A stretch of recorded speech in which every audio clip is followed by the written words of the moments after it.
Hello guys, welcome to our channel. One day trip in two places. Adiyogi statue in Chikballapura and Nandi Hills. எப்படி cover பண்ணோம் பார்த்துடலாமா? வாங்க வீடியோக்குள்ள போலாம்.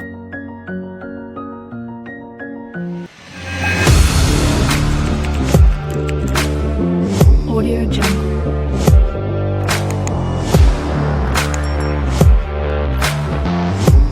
Guys, இந்த ட்ரிப்பில் நாங்கள் பண்ண தப்பு நீங்கள் பண்ணக்கூடாது. அது என்னன்றது உங்களுக்கு லாஸ்ட்டில் சொல்கிறேன். இந்த ட்ரிப்பு கொஞ்சம் லேட்டாக தான் ஸ்டார்ட் பண்ணோம். பெங்களூரில் இருந்து மெயின் ரூட் வழியாக தான் கவர் பண்ணியிருந்தோம். அதாவது ஹெப்பாலா, தேவனஹள்ளி, இந்த ஏர்போர்ட் ரோடு வழியாக தான் நாங்கள் ட்ரிப்பு ஸ்டார்ட் பண்ணோம். இங்கேருந்து உங்களுக்கு 2 ரூட் வழியாக போக முடியும். ஒன்று நாங்கள் போகிற ரூட்டு, செகண்ட் ரூட்டு வந்து நைஸ் ரோடு வழியாக போய்க்கலாம். ஓகேங்களா? நைஸ் ரோடு வழியாக போனால் உங்களுக்கு டிஸ்டன்ஸ் கொஞ்சம் ஜாஸ்தி காமிக்கும். இதுன்னா உங்களுக்கு ஓவராலே ஒரு 100 கிலோமீட்டர்ஸ் தான் வரும். மெயின் ரோடுன்னு சொல்லிட்டு இவன் எங்கடா போயிட்டுருக்கான்னு கேட்டிங்கன்னா, நாங்கள் கூகுள் அம்மா சொல்கிறத கேட்டு ஒரு ரூட்டில் கிளம்புனோம். அதாவது இந்த ஆதி யோகியோட ஃபஸ்ட்டு சிலையை பார்த்துடலாம் அப்படின்ட்டு ஒரு ரூட் எடுத்தோம். பரவாயில்ல, கொஞ்சம் நல்லா தாங்க இருந்துச்சு. அங்கே உள்ளே வந்து பார்த்துட்டிங்கன்னா ஃபுல் அண்ட் வந்து ஒரு தோட்டம் போட்டிருந்தாங்க. இந்த கிரேப்ஸு, பொமக்ரேனட்டு, இந்த தோட்டம் எல்லாம் போட்டிருந்தாங்க. கொஞ்சம் நல்லாவே தான் இருந்துச்சு அந்த லொக்கேஷனும். கொஞ்சம் ரோடு தான் இல்லை, இருந்தாலும் பரவாயில்ல, அந்த ரூட்டு வழியாக போகிறவங்க போகலாம். நாங்கள் வேறு எதுவுமே இல்லை. ஃபஸ்ட்டு பிளேஸ் வந்து ஆதியோகி ஸ்டாச்சு சிக்பல்லபூரா தான் பிளான் பண்ணியிருந்தோம். ஸோ அதுக்காக தான் நம்ம கூகுள் அம்மா கிட்ட கேட்டு இந்த ரூட் எடுத்துக்கிட்டோம். அவங்க மெயின் ரூட்டில் இருந்து கொஞ்சம் இது கிட்டக்கேன்னு காமிச்சனால இந்த ரூட்டு சூஸ் பண்ணியிருந்தோம். ஸோ வந்து மெயின் ரூட் வழியாகவே போய்க்கலாம். என்ன ஒரு 2 கிலோமீட்டர்ஸ் எக்ஸ்ட்ரா வரும், அதெல்லாம் பெரிய மேட்ரு கிடையாது. ஸோ இந்த ரூட் வழியாக போனதில் எங்களுக்கு என்ன பெனிஃபிட் அப்படின்னு பார்த்துக்கிட்டிங்கன்னா, இந்த மாதிரி 2-3 காட்சிகள் பார்க்க முடிஞ்சது, அவ்வளோதான். இங்கேருந்து பார்த்துக்கிட்டிங்கன்னா ஃபுல் அண்ட் ஃபுல் உங்களுக்கு ஸ்டார்டிங்லேருந்தே மழை ஸ்டார்ட் ஆக ஆரம்பிச்சிரும். ஒன்ஸ் நீங்கள் அந்த பார்டர் வந்ததுமே மழை ஸ்டார்ட் ஆக ஆரம்பிச்சிரும். 2 பக்கமுமே மலையை ஃபுல்லாக நோண்டி எடுத்திருக்காங்க. என்ன விஷயம்னு தெரில. ஸோ இங்கேருந்து பார்த்துக்கிட்டிங்கன்னா நாங்கள் என்ட்ரன்ஸ் வந்துவிட்டோம். ஆதியோகியோட ஃபஸ்ட்டு என்ட்ரன்ஸ் இப்படி தான் இருக்குது. இங்கே இருந்து பார்த்துக்கிட்டிங்கன்னா உங்களுக்கு ஒரு 2 கிலோமீட்டர்ஸ் உள்ள ட்ராவல் பண்ணுற மாதிரி இருக்கும். இங்கேருந்தே அவங்களோட நிறைய இந்த கடைகள், இந்த மாதிரிப்பட்ட விஷயங்கள்லாம் பார்க்க முடியும். கொஞ்சம் டவுன் மாதிரி தான் இந்த இடம் ஃபீல் ஆகும். இங்கேருந்து கொஞ்சம் மேலே தான், ஒரு மலையோட மேல் பக்கத்தில் தான் இந்த ஆதியோகியோட அந்த ஸ்டாச்சு வந்து இருக்குது. நம்ம வந்து கோயம்புத்தூரை கம்பேர் பண்ணும்போது இங்கே கொஞ்சம் சின்னது தான். டோட்டலாகவே இங்கே வந்து ஒரு 200 ஏக்கர் தான் இருக்குது அப்படின்ற மாதிரி சொல்கிறாங்க. ஸோ நம்ம உள்ளே போய் பார்த்துடலாம் எப்படி இருக்குன்னு. இங்கே ஸ்டார்டிங்கில் வந்து ஆதி யோகியோட ஸ்டாச்சுவை பார்க்க முடியும்னு சொல்கிறாங்க. அதனால் நாங்கள் என்னன்னா ஒவ்வொரு இடமா தேடிக்கிட்டே வரோம், எங்கடா அப்படின்னு. கடைசியில் ஃபைனலைஸ் பண்ணிட்டோம். ஓ, இங்கே தான் இருக்குது அப்படின்னு. பார்க்கிங் ஸ்பேஸ் வந்து ஏராளம். எங்ககிட்டேருந்து ஒரு வெஹிக்கிளுக்கு 70 ருபீஸ் வச்சு வாங்கியிருந்தாங்க. காருக்கு எவ்வளோன்னு தெரில.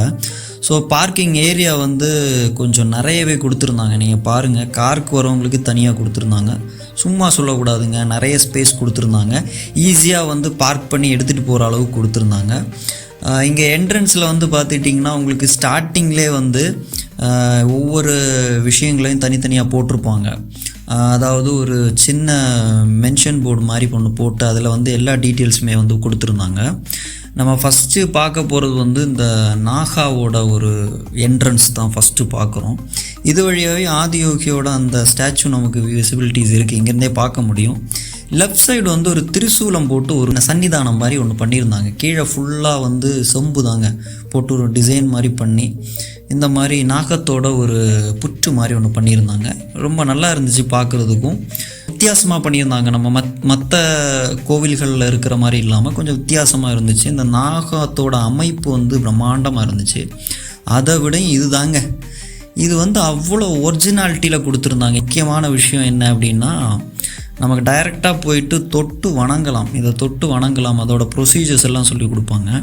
இங்கே வந்து ஒரு சில இடங்களில் வந்து கேமரா நாட் அலோவ்டு, அதனால் அங்கே நின்றுட்டு கொஞ்சம் வார்னிங் கொடுத்துட்டே இருந்தாங்க. ஸோ வந்து அவ்வளோ க்ளோஸ்அப்பில் எங்களால் எடுக்க முடியல, இருந்தாலும் முடிஞ்ச அளவு கவர் பண்ணோம். இதோட பேக் சைடு வந்து அந்த நாகா முதல்ல என்ட்ரன்ஸ் காமிச்சோம் இல்லையா, கொஞ்சம் கஷ்டப்பட்டு தான் எடுத்தோம். ஏன்னா இங்கே செக்யூரிட்டி வேறு குறுக்கால மறுக்கால் வந்துக்கிட்டே இருந்தார். எப்படியோ கஷ்டப்பட்டு எடுத்தோம். சும்மா சொல்லக்கூடாது, ஒரிஜினாலிட்டி வந்து கொடுத்துருந்தாங்க. அந்த நாகத்தோட அந்த டெக்ஸ்சர்லாம் ரொம்ப யூனிக்காக கொடுத்துருந்தாங்க. இந்த மாதிரி நான் எங்கேயுமே பார்த்ததில்லை. இங்கேருந்து லேண்டெல்லாம் பார்த்துக்கிட்டிங்கன்னா நீட்டாக கற்கள்னால கொஞ்சம் கிராஸோட கேப்பெல்லாம் ஃபில் பண்ணி கொஞ்சம் டிசைனாக கொஞ்சம் நல்லா கொடுத்துருந்தாங்க. இங்கே நம்ம கோயம்புத்தூரை கம்பேர் பண்ணும்போது இது ரொம்ப சின்னது தான். இருந்தாலுமே இப்போ தான் கொஞ்சம் கொஞ்சமாக பில்ட் பண்ணிட்டு வராங்க. நிறைய சைட்டில் எல்லாமே கன்ஸ்ட்ரக்ஷன்ஸ் போயிட்டுருக்கு, நிறைய பிளான்ஸ் இருக்குதுன்னு நினைக்கிறேன். ஸோ சும்மா சொல்லக்கூடாதுங்க, சிலை வந்து பக்கத்தில் பார்க்கும்போது வேறு மாதிரி இருந்துச்சு. உண்மையிலே இங்கே வந்த ஒரு சின்ன ஒரு பீஸ் கிடைக்க தான் செய்யுது. ஏன்னா நாங்கள் போகிற டைம்லேயே நிறைய பேர் வந்திருந்தாங்க. நாங்கள் மத்தியான டைமில் தான் போனோம். இதில் ஃபுல்லாக வந்து எதை வச்சு பண்ணியிருக்காங்கன்னே தெரிலங்க. அவ்வளோ ஃபினிஷிங்கு, அந்த சிவனோட ஃபினிஷிங். பேக் சைடு பாருங்கள், இவ்வளோ ஸ்பேஸ் இன்னும் வந்து ஒர்க்கிங் இன் ப்ராக்ரஸில் தான் இருக்குது. நிறைய ஏதோ பிளான் பண்ணிகிட்ருக்காங்க. பேக் சைடில் அந்த முடியில் இருந்து, அந்த நாகத்தில் இருந்து, காதில் போட்டிருக்கிற அந்த சிவனோட அந்த கம்மல் வரைக்கும் பாருங்களேன், எவ்வளவு யூனிக்காக பண்ணியிருக்காங்க. ரொம்ப ஸ்டாண்டர்டாக நீட்டாக பண்ணியிருந்தாங்க. ஃபினிஷிங் எல்லாம் பக்காவாக இருந்துச்சு. சேம் நம்ம நந்தியும் அப்படி தான் பாருங்கள், மணியெல்லாம் போட்டு ரொம்ப கண் வரைக்குமே ரொம்ப யூனிக்காக பண்ணியிருந்தாங்க. ஃப்ரண்ட் பாகத்தில் தான் வந்து நம்ம என்ட்ரன்ஸ் வச்சுருந்தாங்க. உள்ளே வந்து ஒரு சின்ன ஒரு அமைப்பு வச்சுருந்தாங்க, இங்கேயும் கேமரா நாட் அலவுட். ஸோ வந்து கேமரா எடுத்துகிட்டு போகிறக்காட்டிக்குமே ஸ்டாப் பண்ணிட்டாங்க. இருந்தாலும் என்னால் முடிஞ்சதை ஏதோ அங்கங்கே கவர் பண்ணேன். என்னன்னு உங்களுக்கு கரெக்டாக தெரிஞ்சிருக்காது. உள்ள ஒரு சிவலிங்கம் இருக்குது, டிஃப்ரெண்ட்டாக தான் இருக்குது. நம்ம மற்ற சிவலிங்கத்தை பார்க்குற மாதிரி கிடையாது. தண்ணிக்குள்ளே சுற்றி நாகம் வச்சு பண்ணியிருந்தாங்க. வழிபாட்டு முறைகளும் வந்து டிஃப்ரெண்ட்டாக தான் இருந்துச்சு. ஸோ ஈஷாவில் வந்து மித்தம் எல்லாமே சேமாக தான் இருந்துச்சு. 112 அடின்னு சொல்கிறாங்க, சேம் அங்கே கோயம்புத்தூரில் இருந்த மாதிரி தான். இங்கே இதை முடிச்சுட்டு நேரே நந்தி ஹில்ஸுங்க. நந்தி ஹில்ஸ் அங்கேருந்து அரௌண்ட் ஒரு 30 to 20 கிலோமீட்டர்ஸ்குள்ளே தான் இருக்கும் உங்களுக்கு. கண்டிப்பாக ஆதியோகி வரவங்க நந்தி ஹில்ஸ் வந்துட்டு போங்க, நந்தி ஹில்ஸ் வரவங்க ஆதியோகி போயிட்டு போங்க. ஸோ பக்கத்தில் தான் இருக்குது. ஸோ இங்கே வந்து பார்த்துக்கிட்டிங்கன்னா என்ட்ரன்ஸில் வந்து பைக்கு பார்க் பண்ணுறதுக்கான ஸ்பேசஸ் வந்து கொடுத்துருப்பாங்க. பைக் பார்க் பண்ணிக்கலாம். ஹெல்மெட்டு எல்லாமே நீங்கள் கீழே கொடுத்துட்டு வந்துடலாம். லக்கேஜஸ் எல்லாம் இருந்துச்சுன்னா கொடுத்துட்டு வந்துடலாம். டோக்கன் மாதிரி கொடுப்பாங்க. ஆனால் 6 o'clock அது க்ளோஸ் ஆயிரும். 6 o'clock வரவங்க வந்து மேலே எடுத்துகிட்டு வந்துடுங்க எல்லாமே. ஏன்னா அங்கே கீழே வந்து 6 o'clock க்ளோஸ் ஆயிரும். ஸோ இதுவுமே வந்து டிசம்பர் டைமில் இன்னும் நல்லாயிருக்கும். இல்லைன்னா காலையிலே வந்திருக்கணும். நாங்கள் 2 கெட்ட நேரத்தில் வந்துட்டோம். ஸோ அதனால் வந்து கொஞ்சம் பிளேஸ் இந்த மாதிரி தான் இருக்கும். பெரிய அளவுக்கு நமக்கு விசிபிலிட்டிஸ் வந்து நம்ம பிக்சரில் பார்க்குற மாதிரி இருக்காது. கீழே ஃபுல்லாகவே பார்க்க முடியும். அந்த மிஸ்ட்டு வந்து ரொம்ப கம்மியாக இருந்துச்சு நாங்கள் போன டைமில். இங்கே இருக்கிற புதுமை என்ன அப்படின்னா, ரொம்ப ஃப்ரீடம் கொடுத்துருந்தாங்க. கீழே வந்து பார்க்கிங்கில் டோட்டலாகவே வந்து 20 rupees தான் வாங்கியிருந்தாங்க. அங்கேருந்து பஸ் இருக்குதுன்னு சொல்கிறாங்க மேலே வர்றதுக்கு. ஆனால் பஸ்ஸு தேவை கிடையாது. நீங்கள் மேலே உண்மையிலே மலையை எக்ஸ்ப்ளோர் பண்ணணும் அப்படின்னு இருந்துச்சுன்னா கண்டிப்பாக நீங்கள் வாக்கிங்லேயே வாங்க. நிறைய ஸ்பேசஸ் இருக்குது. நிறைய உடஞ்சி போயிருந்து. நாங்கள் வந்து ரூட்டெல்லாம் பார்க்கலாம் பாருங்கள். மலை வந்து டோட்டலாகவே உங்களுக்கு ஒரு 20 கிலோமீட்டர்ஸும் மலையாக தான் இருக்கும். மலை ட்ராவலிங்கும் நல்லா தான் இருந்துச்சு. இங்கே ஃபுல்லாகவே வந்து இந்த காடை எக்ஸ்ப்ளோர் பண்ணுற மாதிரி கொஞ்சம் ஸ்பேஸ் கொடுத்துருந்தாங்க. அது ரொம்ப நல்லா இருந்துச்சுங்க. உள்ளே வந்து நாங்கள் நிறைய கவர் பண்ண முடியல. பிகாஸ் நாங்கள் வந்து டைமிங்ஸ் வந்து கிட்டத்தட்ட 6 o'clock கிட்ட ஆயிடுச்சு. ஸோ வந்து எங்களுக்கு எல்லா இடமும் பார்க்குறதுக்கு முன்னாடியே இருட்டிடுச்சு. அதனால நிறைய இடம் கவர் பண்ண முடியல.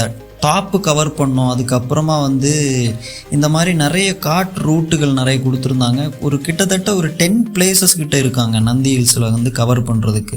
இதுக்குள்ளே வந்து நாங்கள் வந்து கொஞ்சம் ஏரியாஸ் தான் கவர் பண்ணோம். இருட்டினால நாங்கள் ரிட்டர்ன் வந்துட்டோம். உண்மையிலே சொல்லணுங்க, அவங்க வந்து ஒரு சில இடங்கள் வந்து மெயின்டைன் பண்ணாமல் விட்டுருக்காங்க. அதுதான் அதில் சுவாரஸ்யமே. ஏன்னா உண்மையிலே ஒரு காட்டுக்குள்ளே மாட்டிக்கிட்ட மாதிரி தான் ஃபீல் ஆச்சு எங்களுக்கு. ஒரு கட்டத்துக்கு மேலே நிறைய உள்ளே போக வந்து நிறைய பார்த்து க்ரியேட் பண்ணி போட்டிருந்தாங்க. ஒரு சின்ன காட்டுக்குள்ளே வந்து ஒரு 10-15 ரூட்டு க்ரியேட் பண்ணி விட்டால் எந்த மாதிரி இருக்கும் அந்த மாதிரி பக்காவாக டிசைன் பண்ணி வச்சுருந்தாங்க. நாங்கள் போன டைம்லேயும் நிறைய பேர் வந்திருந்தாங்க. 6 மணிக்கு க்ளோஸ் ஆகும்னு போட்டிருந்தாங்க. கிட்டத்தட்ட ஒரு 7:30 வரைக்கும் இருக்காங்க. 7 மணிக்கு அப்புறமா எல்லாரையும் வெளியே அனுப்பிச்சிருவாங்கன்னு நினைக்கிறேன். அங்கே சொல்லியிருந்தாங்க நாங்கள் விசாரித்தப்போ. ஸோ இங்கேருந்து வியூஸ் வந்து உங்களுக்கு டிசம்பர் டைமில் வந்தால் செம்மையாக இருக்கும். ஸோ இந்த நந்தி ஹில்ஸ் எக்ஸ்ப்ளோர் பண்ணணுன்னு நினச்சி வரவங்க வந்து தயவு செஞ்சு கொஞ்சம் சீக்கிரமாக வாங்க. மேக்ஸிமம் ஒரு 4 o'clock இல்லை 3 o'clock ரீச் அவுட் பண்ணுற மாதிரி வாங்க. அப்படின்னா உங்களுக்கு ஃபுல் ஏரியா கவர் பண்ணுறதுக்கு it's will take around 3 hours. 3 hours நீங்கள் அசால்ட்டாக இங்கே ஸ்பெண்ட் பண்ணிக்கலாம். அவ்வளோ ஸ்பேசஸ் இருக்குது. ஏன்னா நிறைய உள்ள ஸோ நாங்கள் பண்ண தப்புகளை அட்ரஸ் பண்ண வேண்டிய டைம் வந்துடுச்சு.